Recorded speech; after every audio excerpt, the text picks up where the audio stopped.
Hello friends, हे बघा मी आज तुम्हाला जो ब्लाउज दाखवणार आहे तो नवरीचा ब्लाउज आहे हा. तर ह्याला मी सिंपल आरीवर्कचं डिझाईन केलेलं आहे. इथे असे स्टोन चिटकून बुट्ट्या केलेल्या आहेत खाली, मोठ्या थोड्या मोठ्या मण्याच्या, आणि इथे ह्या दोन अशा लाईन्स केलेल्या आहेत, खाली पण केलेल्या आहेत, आणि इथे स्टोन चिटकून अशा उभ्या लाईन केलेल्या आहेत. आणि हे जे लटकन आहे ते हातावर बनवलेले आहेत, पाहू शकता तुम्ही. हे बघा असे लटकन बनवलेले आहेत हातावरती. आणि खूप लहान साईजचा ब्लाउज आहे हा. साधारणतः 8 8.5ची चेस्ट आहे या ब्लाउजची. आणि याला जो प्रिन्स कटचा हा शेप आहे. आणि इथे आपण पूर्ण प्लेन गोल गळा दिलेला आहे.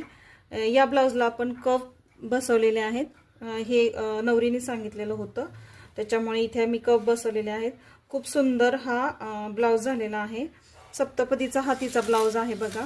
आता आपण बॅक साइड बघू. बॅक साइडला इथे इथे पट्टी येते खाली, काठाची पट्टी, ती इथे आपण छोटीशी करून इथे वरती लावलेली आहेत. आणि त्याला असे लटकन बनवलेले आहेत. हे सुद्धा मी हातावरच बनवलेले आहेत बघा लटकन.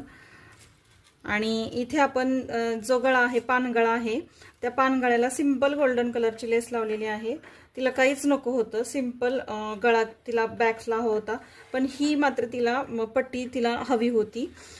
खूप छोटं माप आहे हे, एकदम 25.5ची कमर आहे ही, आणि 8 8.5चे ही चेस्ट आहे. तर हा सप्तपदीचा ब्लाउज आहे. तर तुम्हाला कसा वाटला हा ब्लाउज हे मला नक्की कमेंटद्वारे सांगा. आणि मी याची शिलाई म्हणजे अस्तरचा ब्लाउज कफ विथ कफ आणि आरी वर्क हे धरून मी तिची शिलाई 1250 घेतलेली आहे. कारण सिंपल वर्क होतं, एवढं काय नव्हतं. फक्त मला ह्या लटकनला खूप गेलेला आहे, बाकी फारसा वेळ गेलेला नाही. ब्लाउज व्यवस्थित झालेला आहे.